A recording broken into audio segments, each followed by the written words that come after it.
After finishing medical school and my residency program in Orlando, Florida, I came back to what was then my home state of California and was invited to go down and see what was going on in Tijuana, Mexico. And I went down and it looked pretty interesting, so I decided to join the group. They asked me to join.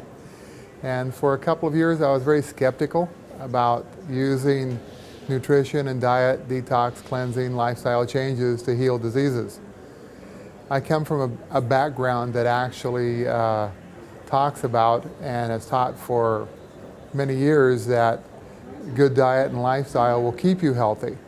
But I'd never seen it used to cure people of devastating diseases that are life-threatening and should actually kill them. And after working with these patients for a couple of years and seeing patients that I know should already be dead from conventional medicine and conventional methodologies, they're alive, they're well, their tumors are gone. My multiple sclerosis patients are up walking around when they came in a wheelchair. And this is just amazing. And it took me about 2 years to really become convinced from my heart and my head that, yeah, this program really does work. It really has something. And that's where I became a full-time practitioner of alternative medicine. Now, what I've tried to do is combine the best of conventional medicine with alternative medicine. And I haven't left my roots, which is in conventional medicine. And where conventional medicine applies, for example, if a patient has a broken leg, you put them in a cast. If they're pregnant, you deliver the baby.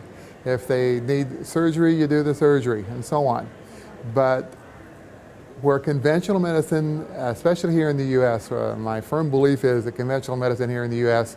is without a doubt the best in the world for acute care patients, does fabulous. The best in the world for diagnostics, for finding out what really is the problem. Where conventional medicine fails, in my opinion, is for taking care of long-term chronic problems. And isn't that really what most of us suffer from? It's not the acute care, you have an accident, you go in, you get taken care of, the emergency problems, the heart attack, whatever. Nothing like conventional medicine for that. But where they fail miserably is what most of us suffer for many, many years in our life, especially as America is aging now with the baby boomers. We're going to see more and more of it. And if we don't take care of these wonderful self-healing bodies that God gave us, we're going to be in a lot more trouble than we are now. Cancer is the #1 killer. Heart disease is the #2 killer. The #3 thing that most people here in the U.S. and most developed countries are suffering from is diabetes. Diabetes is so easy to handle.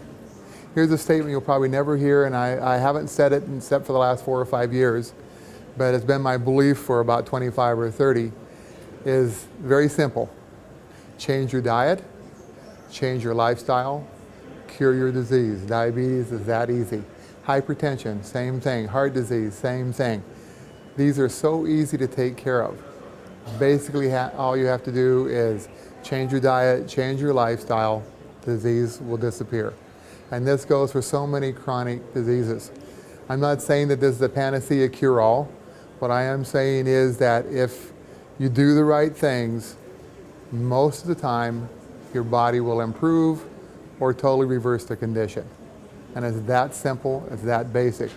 What differentiates me from what everybody else is doing is the cure rate that we have. It's very high.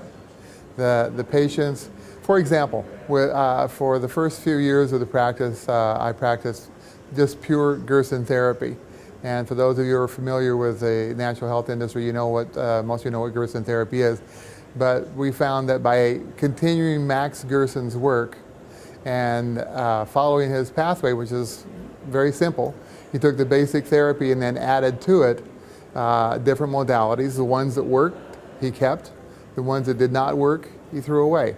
And that's basically what I've continued to do. Max Gerson wrote his book in 1958, passed away in 1959. The book essentially sat on the shelf and the therapy was unknown until the late 70s when our medical group got together with Charlotte Gerson, and I worked with Charlotte and Norm Fritz for the first 18 years of the reemergence of the Gerson therapy. And that's what we practiced to start with, but I wanted to continue on the pathway that Max Gerson started, and that was to continue looking at the protocols that are known around the world and have a good solid results with many thousands of patients. Add those into the therapy platform, the Pure Gerson therapy, and see how well they work. And if they work, we keep them. If they don't, we get rid of them. And that's the reason why I do now what I call Gerson Plus therapy. Yes, it's 100% pure Gerson therapy, but added to that are the modalities that actually work well. And we looked at the first 2 years of what I now call the Gerson Plus therapy and found even then we had at least a 28% increase in patient survival rates compared to those that were following just pure Gerson. We had thousands of patients at that time on just pure Gerson to look at. And when you compare pure Gerson to conventional, there's no comparison. Pure Gerson, even by itself, does substantially better. In our U.S. scientific published peer-reviewed articles that were quoted in Dr. Colin Campbell's book, The China Study, as part of the Whole Foods Plant-Based Diet Protocols that actually heal disease, we published on melanoma and found that compared to conventional medicine, there's no program anywhere in the world we could find in worldwide literature that has a 100% 5-year survival rate for any stage of any cancer. With the Gerson program, whether it's the Gerson Plus or Pure Gerson, we have 100% 5-year survival rates for stage 1, 100% 5-year survival rates for stage 2. That's fully the first half. As you know, most cancers are divided into 4 stages.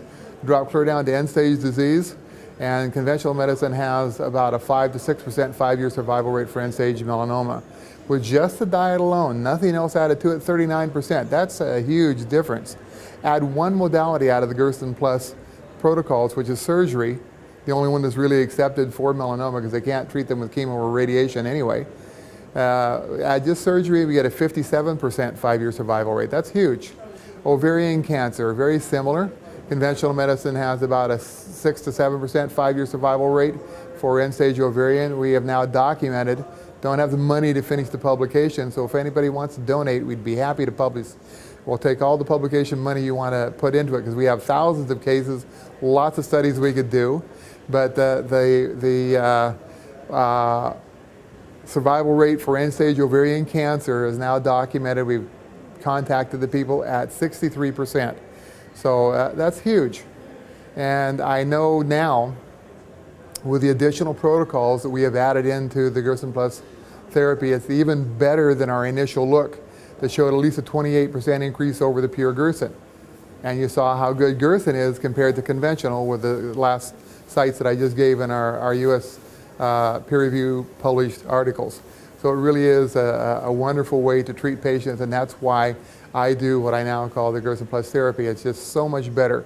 Some of the modalities we have is things like poly-MVA, Coley's mixed bacterial vaccine. In fact, Dr. Gerson, in his original book, 50 Cases, states very clearly that somebody needs to look at Coley's toxins or Coley's mixed bacterial vaccine.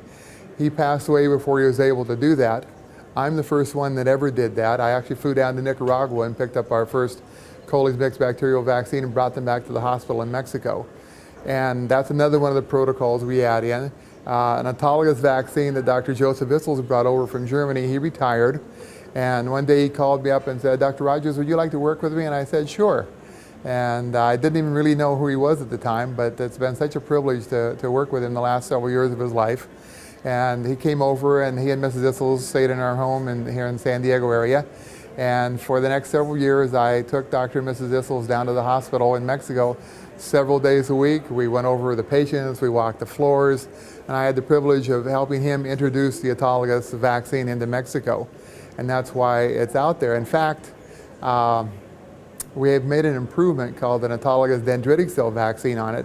And the National Institutes of Health just started about a year ago a case study on using the dendritic cell vaccine with pancreatic cancer. Survival rates for pancreatic cancer in conventional medicine are miserable. Less than 0.5% survive 5 years.